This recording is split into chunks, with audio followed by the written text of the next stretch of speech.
Welcome back to First Take. In case you forgot, it is a Game 6 Friday in New York City. The Knicks are back at the Garden with the chance to close out this series against the Boston Celtics and find themselves back in the Eastern Conference Finals for the first time since the turn of the century. Look who is here on First Take, a very familiar Knicks fan, of course. Spike Lee is in the building. We already asked this crew, so now we're going to ask you, what's going to happen tonight? A W. We're going to win. A hook or crook. We got to do what we got to do, and I don't want to go back to Boston in Game 7. So let's just end it here tonight. How are they gonna Have you seen these things outside the Garden after? the party's Imagine, and I know I'm not the first one to say it, but when the Knicks win the NBA championship, they need the National Guard, the Marines. It's going to be...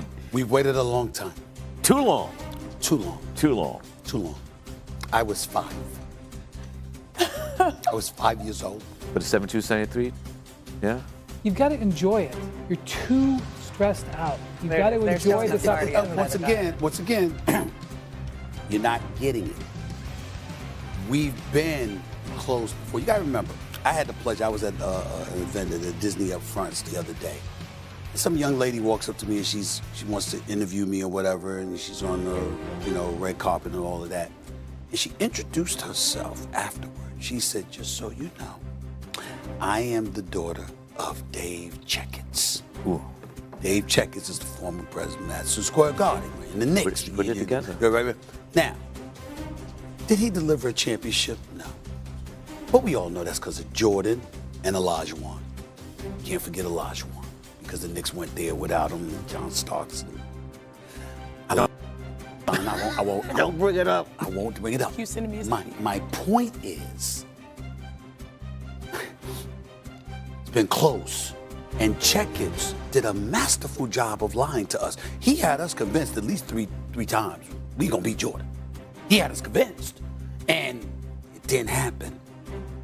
So I'm just saying to y'all, please understand. Who beat him though? Nobody. I know, but we should have.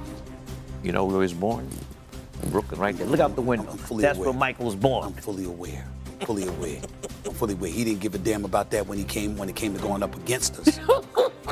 Spike, I've always loved seeing you courtside, not just at Knicks games, but also at Liberty games. Mm-hmm. But when it comes to this squad, this iteration of the New York Knicks, who do you think outside of Jalen Brunson is someone that you gravitate towards that can be an X factor? OG or Josh Hart. But I'm the only one at this table. This steam table. It was at the Garden, May 8th, 1970. I was 13 years old. I was there. 13 years old. My father's lawyer had season tickets. That's right. And he would give me tickets during the season. And he said, "Spike, if this series goes 7 games, you can go." I saw Willis drag his right foot out. Another thing I'd like to say, I've been to World Cups, Super Bowls. I've never heard a noise as loud when Willis dragged his leg onto that court.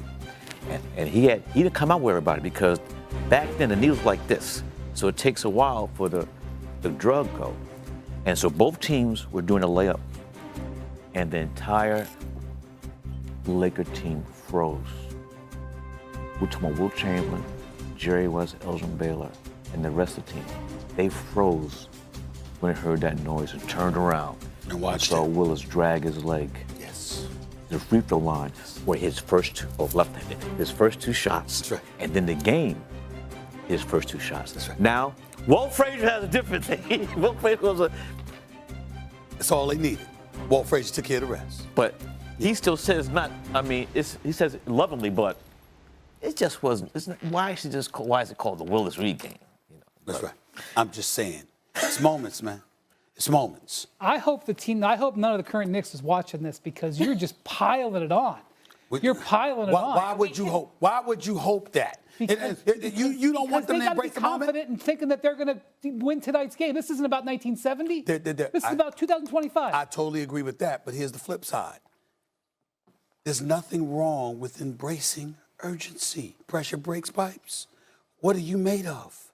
What are you made of?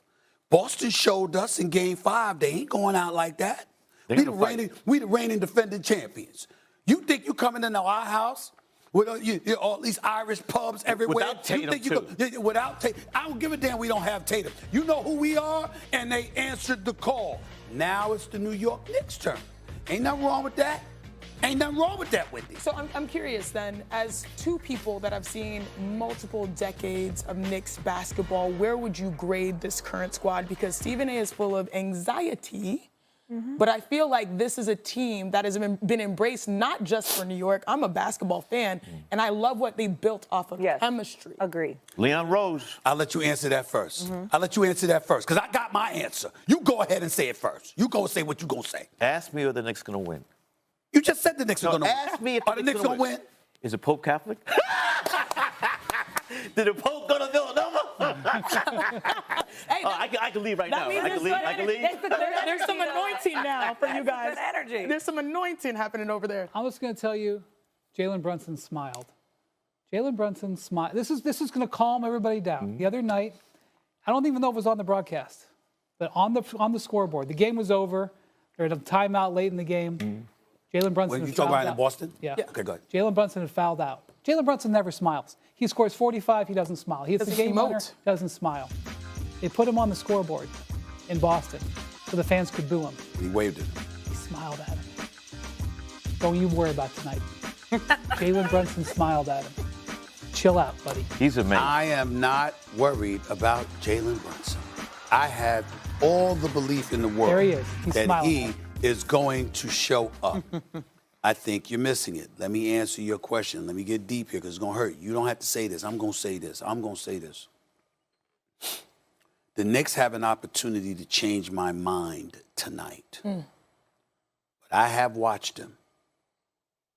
And I veered back to normalcy when they won games 1 and 2 in Boston because I did not expect that. With Tatum on the court, with Brown on the court, and they went up 2-0 after 20-point deficits in both games. But I have to tell you, I have spent the vast majority of this season wishing Hartenstein, Randall, and DiVincenzo were still on this team. Because I saw the grit in the New York Knicks last year. And if Brunson doesn't get hurt and Hart doesn't get hurt, okay, I believe the Knicks were in the conference finals last year. I don't believe they lose that Game 7 at home to Indiana. Fair enough. Okay? So I'm thinking about that and what they would have been. They would have had more bodies. They would have been more physical. And they would have been more gritty defensively. And because of that, I have spent the vast majority of this season wishing that that was the case. Now, when they went in Boston, I'm like, wait a minute here. I'm seeing something. All right. And then obviously Game 4, after losing Game 3, I love that, okay? Then they get blown out in Game 5. Tonight's the night. I understand there's a Game 7, but my mentality is there is no tomorrow. Yes. Take them out now, right now. Let me tell you this, though. It might be, we might see our guys in the finals. I agree. That's what I'm trying to say. If you win the night, it changes your mind. If you win the night, listen, I think if you get pushed into a Game 7,